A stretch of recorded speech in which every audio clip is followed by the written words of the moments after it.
ምክክሩ በጣም አሪፍና አስፈላጊ ነው። እኛ ወደዚህ ቦታ ስንመጣ ንጹህ ልብ ይዘን ከማንነት፣ ጎሰኝነት፣ ከዘረኝነት ወጥተን አገርን እንዴት ሰላም እናድርግ፣ እንዴት ሰላም ብትሆን ይሻላል ብለን ለመመካከር ነው የመጣ ነው።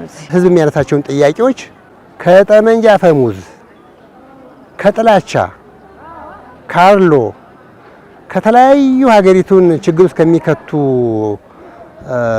የክፋትና የጥላቻ አባዚዎች አውጥተን በመነጋገር በመወያየት በመደማመጥ እርቀ ሰላም ይመጣል ብለን ስለምናስብና እቺ የምንኖርባት ኢትዮጵያ የምትባል ሀገር እኛ እንደ አማራ ክልል እናስብ እንጂ ሰላም ማለት እንኳን ለሰው ልጆች ለአራዊት ለእንስሳት ሁሉ ያስፈልጋል።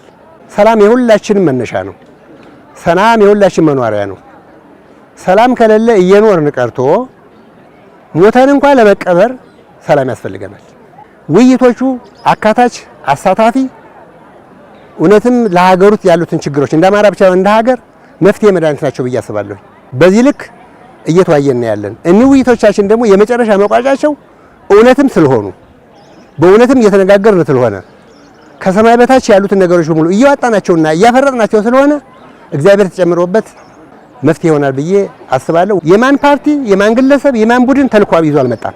ክልላዊ፣ ሀገራዊ ከመጣንበት ወረዳ ጭምር የህዝብን ሮሮ የህዝብን ድምጽ ይዘን ነው የመጣን። ማንም ገፍቶን የማንም ውግንና የማንም ውክልና ይዘን አልመጣንም። ከፋን ብለው ችግር አለ ብለው እኛ የምናቀርባው ችግሮች ምናልባት በአካል ተገናኝተን አላወራንም እንጂ የነሱንም ችግር እንደ ጋራ ችግር እያነሳናቸው ናቸው። የአማራውን ጥያቄ ችግር አልተፈታም ብለው ወጥተዋል። ችግሮች ይፈቱ። ችግሮች የሚፈቱ ደግሞ የገደለው ባልሽ የሞተው ወንድምሽ በመሆን ሳይሆን በመመካከር በመወያየት ነው። ስለዚህ እነዚያም ሰዎች እድሉ ተሰጥቷቸው አሁን ቢሆን ባሉበት ቦታ ላይ ተመቻችቶላቸው እንደኛው እንዲሳተፉ የሚያደርግ የጋራ ውይይት ነው ብዬ ነው ማምነኝ። ውይይቱ በጣም ጥሩ ነው፣ ደስ ይላል።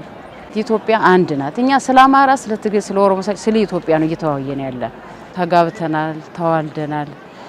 ልጆቻቸው የኛ ልጆች አባታቸው ወይ ኦሮሞ ይሆናል ወይም ደግሞ ከደቡብ ወይ ከትግሬ ሊሆን ይችላል። እናት አማራ ልትሆን ትችላለች። ምክክሩ በጣም ዘግይቷል እላለሁ። በጣም ደስ ይላል። ውጤትም ይኖረዋል ብዬ ተስፋ አደርጋለሁ። ጥያቄያችንን በሙሉ በሚገባ አቅርበናል እና ጥያቄያችን መንግስት ጋር ይደርሳል ብዬ በጣም አስባለሁ። ሀገራዊ ምክክር ኮሚሽኑ በትክክለኛው መንገድ ሄዶ ለመንግስት ይህን ጉዳይ አቅርቦ ከመንግስት የሚባለውን ሀሳብ ይዞ መልሶ ለህብረተሰቡ ምላሽ እንደሚሰጥ እርግጠኛ ነኝ።